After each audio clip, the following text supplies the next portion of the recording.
What matters most is God, family and country.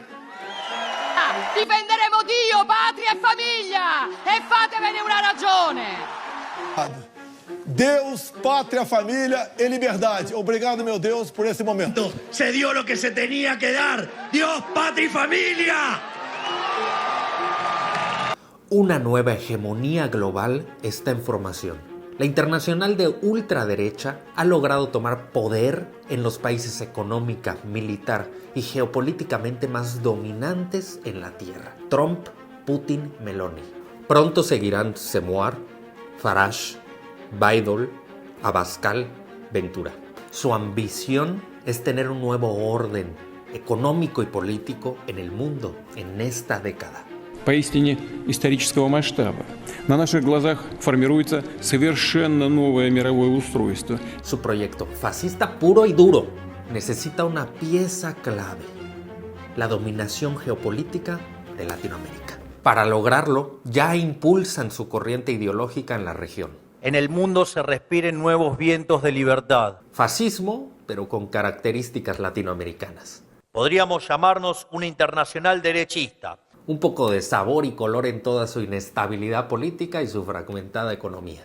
Probablemente cuando digo fascismo latinoamericano, ya tienen en la mente a otros antecesores históricos. La nueva camada ya se quitó las lustradas botas, los puntiagudos sombreritos y las capas de villano intergaláctico. Ahora se ven como, bueno, que ni el look de capa saben lucir. Pero ¿quiénes son los elegidos saqueadores en jefe para Latinoamérica? ¿Cuáles son las principales eminencias del protofascismo latinoamericano para esta época? Hoy te hablaré de 3 estrategias ideológicas y propuestas programáticas de cada uno de los casos más enigmáticos que tenemos de la ultraderecha regional actual. Bolsonaro, Bukele y Milei. Aparentemente diferentes, pero con posturas pilares compartidas que los llevan al poder y que nos permiten conocer la utilidad real que tienen para la oligarquía mundial, sus estrategias electorales y el ascenso de potenciales jóvenes promesas en otros países. La pregunta no es si habrá un movimiento reaccionario en tu país, la pregunta es cuándo llegará. Quédense que al final seremos autoridades expertas en identificar fachos latinoamericanos.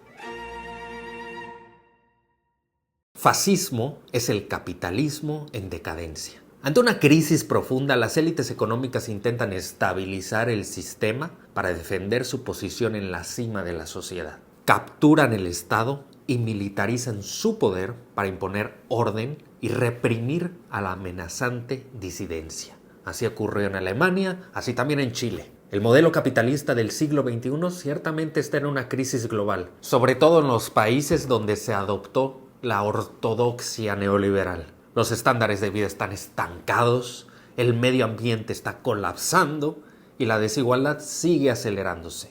Es evidente la crisis social cuando se abren más y más espacios de poder a personalidades aún más radicales que las anteriores. Sin embargo, no hablaremos de lo que ocurre en los países dominantes porque eso es otro tema para otro día. El fascismo en los países dominantes, los opresores, hasta parece tener esquemas contradictorios con los países oprimidos. Por eso mucha gente no le ve mucho sentido que, a pesar de ser figuras de extrema derecha dentro de sus contextos nacionales, Trump es un proteccionista, mientras que Milei liberaliza toda su economía. Pero no hay contradicción. Ambos están subyugados a los requerimientos del capital global. Trump quiere proteger a la oligarquía estadounidense que está en la cima mundial frente a la emergente superpotencia china, mientras que Milei cumple el rol de vender barato una región rica en recursos naturales y mano de obra, para satisfacer la acumulación de esta pequeña élite económica. Véanlo, si se ve bien feliz cumpliendo la tarea encomendada por el rey. Esta es la definición estricta del imperialismo y el neocolonialismo. Latinoamérica es simplemente esencial para la permanencia de Estados Unidos como superpotencia unipolar. Los infinitos recursos de esta oligarquía ya están siendo utilizados para influenciar cultural, política y económicamente en la región. A través de elaboradas estrategias instrumentalizan discursos populistas de la derecha radical antisistema para capturar el malestar social. La derecha extrema latinoamericana tiene tintes comunes de ultraconservadurismo social ligado a la moralidad religiosa. No podemos dejar que ideologías nefastas vengan a dividirnos a los brasileños. Ideologías que destruyen nuestros valores y tradiciones, que destruyen nuestras familias. Punitivismo con uso excesivo de la fuerza militar y un amor preocupante por la sociedad hiperjerarquizada capitalista. En algunas personalidades, ciertas posturas resaltan más que otras. Esto quiere decir que cada líder conservador tiene su propia marca, pero tanto la Coca-Cola como la Pepsi tienen exceso de azúcar preservado que te tapará las vías sanguíneas. Tanto Bolsonaro como Bukele como Milei comparten una única estrategia ideológica y oferta programática, aunque elijan su sello de especialidad. Veamos la especialidad del primer facho. Agora, gostar de homossexual, vai lá, ninguém gosta, tá ok? Ninguém gosta, a gente suporta. Olha, jamais estuprar você que você não merece. Olha, eu espero que não. Se é esse o papo, dá, eu te dou outra. Dá que te dou outra. Dá que te dou outra. Olha lá, não vai ter dinheiro para ONG. Esses inúteis vão ter que trabalhar.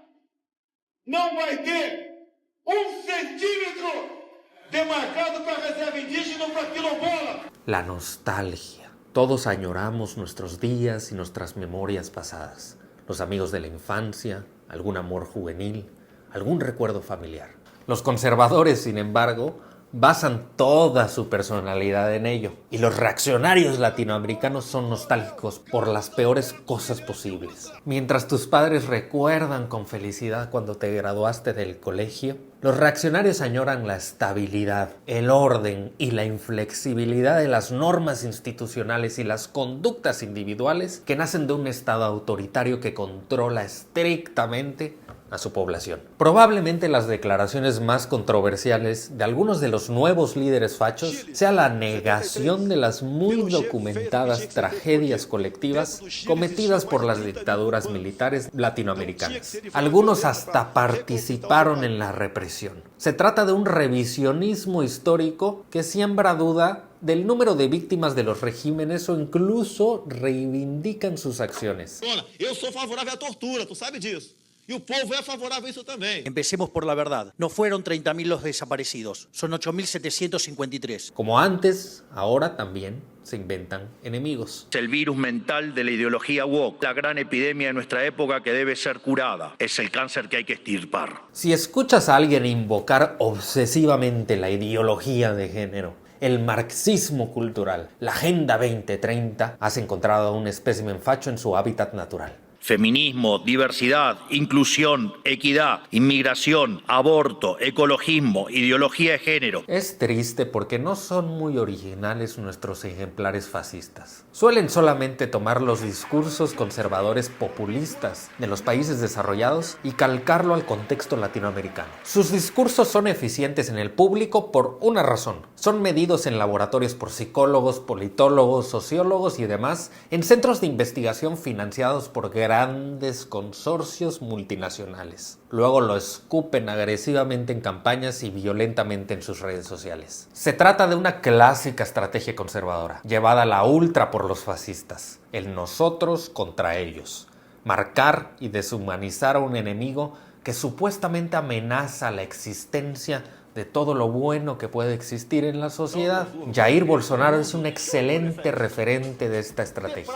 Afrodescendentes não fazem nada. Eu acho que nem para procriadores serve mais. O filho começa a ficar meio assim, meio gayzinho, leva um couro, ele muda o comportamento dele. Él, en cambio, es un noble protector de los valores tradicionales, los familiares, los occidentales, los cristiano-católicos, en esta batalla bíblica contra la amenaza comunista, feminista o de la burocracia profunda. Pero no solo conocerá su posición en el compás ideológico, sino que también sabrá su rango de edad y sus traumas individuales. La generación obsesionada con el Cubazuela no es la misma que la del globalismo, la del wokeismo. Los enemigos mortales de los facho boomers son el ateísmo destruye valores católicos, mientras que para los fachos en pañales de la generación Z son el feminismo destruye masculinidad. Así ya sabrás si tu facho es elegible para la pensión, si es un divorciado en crisis de mediana edad o si no ha encontrado trabajo por el estado del mercado laboral y se gana la vida como estafador. ¡Vamos!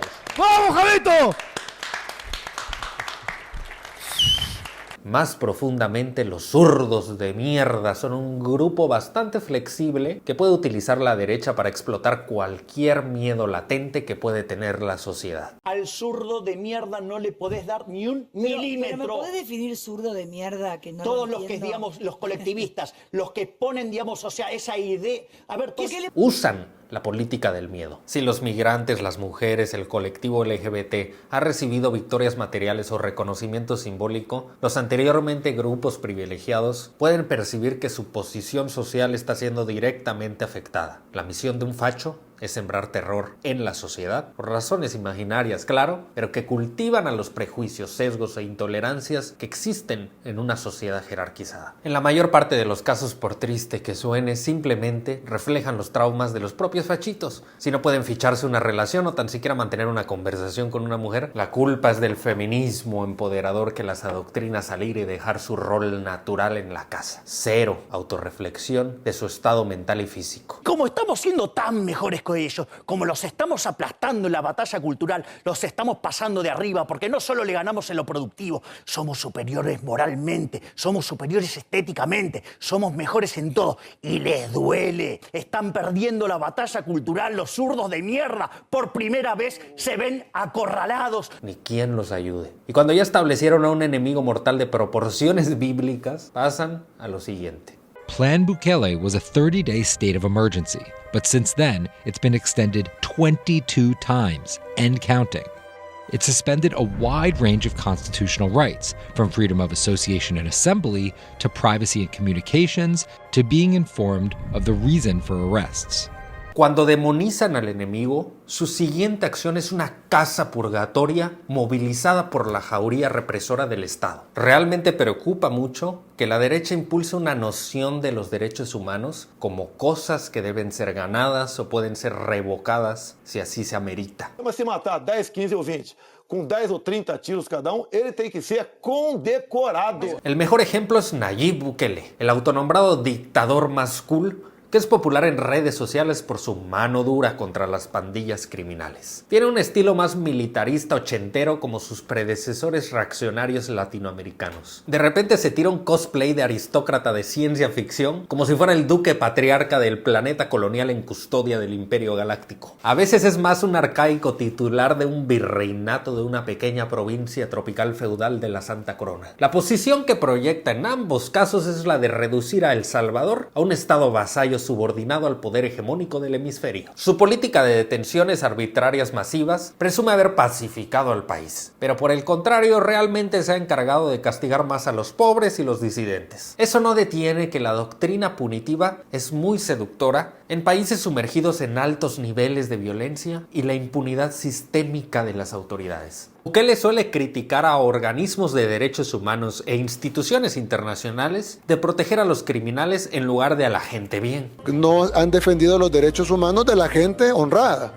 Generalmente defienden como que todo el enfoque de derechos humanos internacional o de las ONGs incluso esté enfocado en los derechos de los delincuentes, que tienen derechos. Nadie dice que los delincuentes no tienen derechos, pero ¿por qué el enfoque es siempre en los derechos de los delincuentes? Y la gran mayoría de la gente honrada, nadie le importan sus derechos. Lo único que Bukele hace es priorizar los derechos de los buenos. Tendrán derechos humanos, pero son más importantes los derechos humanos de la gente honrada. De esta manera ya están marcando los derechos como revocables, no como fundamentales al humano. Tal vez su crítica tenga que ver con que los organismos internacionales de los que habla han documentado sus abusos en detenciones masivas sin las garantías más básicas del debido proceso. Su represión y abuso policial en la población civil, su espionaje y persecución de periodistas, activistas disidentes y defensores de derechos humanos. Su récord mundial en tasas de encarcelamiento y el incremento de muertes y trabajo forzado de personas custodiadas. Amenaza hasta dejarlos sin comer. Por ahí andan rumores que quieren empezarse a vengar de la gente honrada. Hagan eso y no va a haber un tiempo de comida en las cárceles. 1. Les juro por Dios que no comen un arroz. Y vamos a ver cuánto tiempo duran. Hasta el propio Estados Unidos lo culpa de pactar con bandas criminales. Ojo, a Washington no le importa si eres un dictador o cometes sistemáticamente crímenes de lesa humanidad y violaciones graves de derechos humanos, siempre y cuando cumplas con la función de servir el interés nacional de los Estados Unidos. Como relata Bolsonaro cuando critica a Lula de tratar a Trump como un igual. Quanto presidente, eu sabia o meu lugar ao conversar com ele. Que divulguen el pacto de Bukele es un simple recordatorio de quién manda. El presidente de El Salvador, Nayib Bukele, irrumpió este domingo en el Parlamento, escoltado por militares y policías fuertemente armados. Si estos sinvergüenzas no aprueban esta semana el plan control territorial, nos volvemos a convocar aquí el domingo, le volvemos a pedir sabiduría a Dios y le decimos: Dios, tú me pediste paciencia, pero estos sinvergüenzas no quieren trabajar para el pueblo. Esta retórica, la verdad es que es probablemente la más efectiva en Latinoamérica, por lo que es importante desmentirla un poco. La criminalidad no es cuestión de moralidad de carácter individual que debe ser castigado como una estrategia de disuasión. La criminalidad es consecuencia de un sistema que reproduce un orden económico y político profundamente injusto y desigual. De nada sirve encarcelar decenas de miles de personas si las condiciones que generan la miseria continúan. En propuestas para resolver este problema, Bukele es un fracaso. Tuvo su propuesta absurda de hacer su país la criptocapital del mundo, que abandonó así muy silenciosamente, lo que me lleva al momento perfecto para introducir al mayor criptoestafador registrado en la historia. Gracias al capitalismo de libre empresa, hoy el mundo se encuentra en su mejor momento. No hubo nunca en toda la historia de la humanidad un momento de mayor prosperidad que el que vivimos hoy. El mundo de hoy es más libre, más rico, más pacífico y más próspero que en cualquier otro momento de nuestra historia. No solo es un sistema posible para terminar con la pobreza del mundo, sino que es el único sistema moralmente deseable para lograrlo. La extrema derecha ha sido sumamente eficaz en capitalizar con el sufrimiento y el disgusto colectivo con el status quo. Gran parte de Latinoamérica ha sido gobernada por coaliciones progresistas desde la Marea Rosa a inicios de siglo. Los fachos latinoamericanos culpan agresivamente a los parásitos de la clase política. La casta, como dice Milei.